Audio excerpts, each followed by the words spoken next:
And good afternoon. Welcome to Cool Springs. Today is Wednesday, January the 8th, 2025, and this is our series, God Conversations.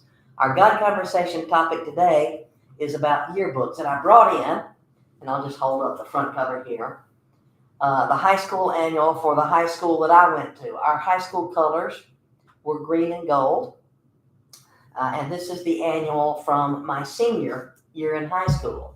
When I was going to school, the county that I was in, we didn't have middle schools or junior highs. We had grades 1 through 7 in elementary school, and then grades 8 through 12 in high school. So we called the 8th grade class the sub-freshmen, and then, of course, freshmen, sophomores, juniors, and seniors. Well, this is my senior annual, and the reason that I thought of doing this today is because now that it's 2025, my class is coming up on their 50th anniversary. We were the class of 1975, and this is the year 2025. So in spite of the fact that when we were going to high school and we were dressed like the mid-70s and we were enjoying life, none of us ever thought we would get to be this old. Well, 50 years have come and gone, and here we are. And I've actually been on social media with some of my classmates, and somebody recently posted a picture of one of the reunions. I was able to go to the 10th anniversary reunion because I was still living in the same general area as where I graduated from high school. But by the time the 20th anniversary rolled around, and that was where the picture was from, I wasn't there because my husband and I were stationed overseas, and so I missed the 20th anniversary. The 40th anniversary happened while I was on a trip to Israel, so I couldn't go to that one either. But the 50th one is coming up sometime this year, and I'm already having discussions with friends from high school asking if anybody has heard anything yet about what plans may be in place for us to have a 50th reunion. Well, what's happened each and every time? That 10-year reunion, a lot of us were at that reunion, but at the 20th, not quite as many. I haven't seen a picture of the 40th reunion, but I'm pretty sure that one was probably smaller than the 20th. Why? Because some people have moved away. Some people like me may have been in positions for certain milestone anniversaries when they weren't living in that part of the country or couldn't get off to make it back. And some of the members of our class, when we look through the annual and we look at the pictures, we can remember some people that we know have since passed away, whether it was from disease or accidents or acts of war or various other things. We want to get together and have a reunion to celebrate life, to celebrate our youth. I mentioned the fact that our school system had the 8th grade through the 12th grade go to the same high school. We didn't have junior high, no middle school. I can remember my sub-freshman year, the brother who was immediately older than me, he was 5 years older than me, it was his senior year.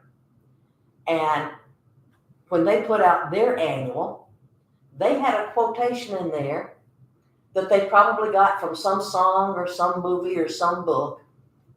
But that quotation has stayed with me, even though I've got the annuals and I can go back and look through all 5 years of my high school journey. I remember this quote from that first annual, even though it wasn't my graduating class, because the truth that was in it was just so overwhelmingly powerful. When you and I have youth long past, for as long as our lives shall last, in as many possible ways, think of these days, because it's fun to reminisce and go back in your mind and sometimes visit with friends, whether you're visiting in person, on the telephone, or whether you're social media texting each other and reminding about the fun things that you did in school, or maybe something that was tragic even, or something special and unique about your time in school. It's important to be able to have memories. So I can look back through here and see my classmates and remember the ones that are gone, and smile a bit when I see pictures on social media of what some of them look like today. And I can look in the mirror and realize, okay, gray and not wearing bell bottoms anymore like was popular during that time frame. But we can see the changes that have happened in us. But we can remember the shared experiences, the good times, the fun times, everything in between, and can just enjoy being together.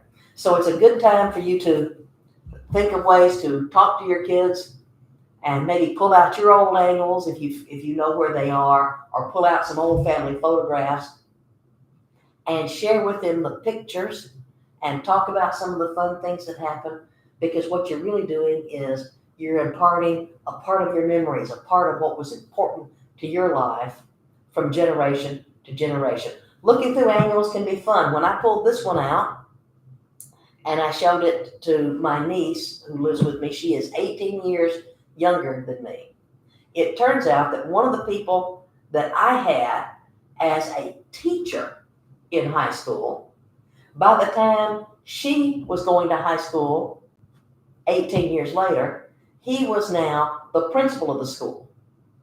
And when she called out his name and I showed her his picture in this annual, she was shocked because she remembered the principal at her school as having gray, white hair. And I was able to show him a whole lot younger when he had the sideburns that a lot of men wore, long sideburns in the 70s, and when his hair was brown and not gray, and when he was just a teacher and not yet a principal of a school. And she could be surprised by how he looked then versus how she remembers it. Well, you can use your pictures from your family albums or your high school annual, whatever it is you want to use, to talk to your own kids about how this is life. We grow up, we experience good times, fun times, sometimes sad times. Our bodies change, we grow, we mature, and it's all part of the cycle of life, and then it's all good. Thanks for watching.